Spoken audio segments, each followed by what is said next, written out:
साहब का कत्ल करने के बाद ट्रेन के कंपार्टमेंट में जाकर नाम पूछकर, चेहरे पर दाढ़ी देखकर, कपड़े देखकर उनको कत्ल कर दिया और उसके बाद उसने कहा कि इस देश में रहना है तो मोदी को वोट देना पड़ेगा।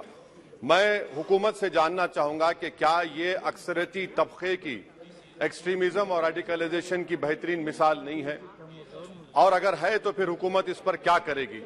सर, हमारे आइन में, संविधान में लिबर्टी ऑफ कॉन्शियस को लिखा गया, तमहीद में, यानी जमीर की आजादी का जिक्र किया गया है।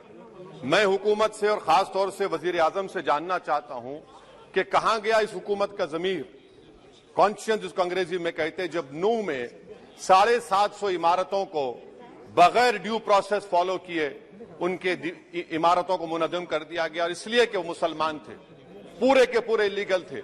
इसीलिए पंजाब की हाईकोर्ट और हरियाणा की हाईकोर्ट ने कहा कि ये एथनिक क्लेंसिंग है।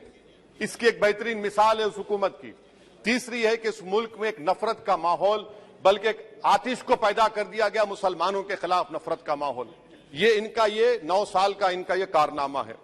तीसरा सर, मणिपुर के ताल्लुक से कल बड़ा लंबा जवाब वजीर दाखिला ने दिया।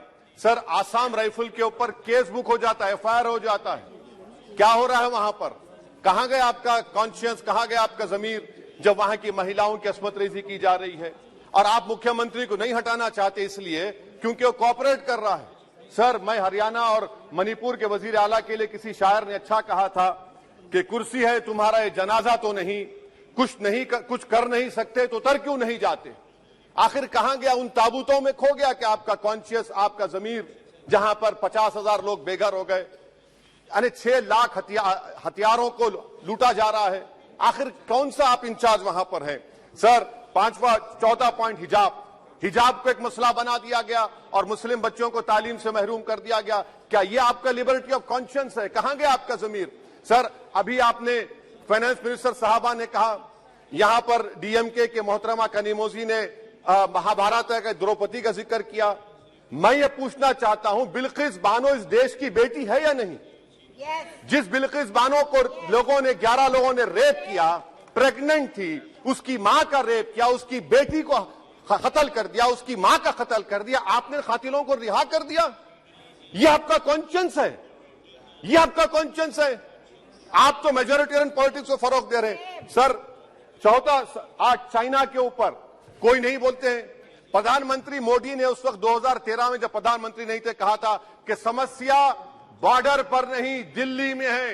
अगर हम अपनी जमीन पर हैं तो डिसएंगेजमेंट क्यों कर रहे हैं? क्या आज चीन हमारी जमीन पर नहीं बैठा है?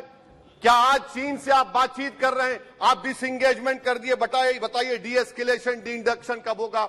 मैं आपके जरिए इस हुकूमत को बता रहा हूं कि अगर प्रधानमंत्री ने अहमदाबाद में शी जिनपिंग को बुलाकर झूला झुलाया था, क्या हुआ? क्या नतीजा निकला उसका? चेन्नई दिखाया, क्या नतीजा निकला?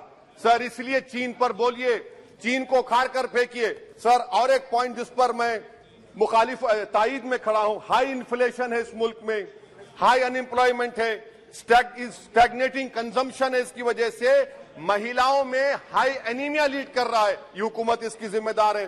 सर, कुलभूषण जाधव कहां है? पाकिस्तान में बैठा है, आप क्यों नहीं लेके आते? आप विश्व गुरु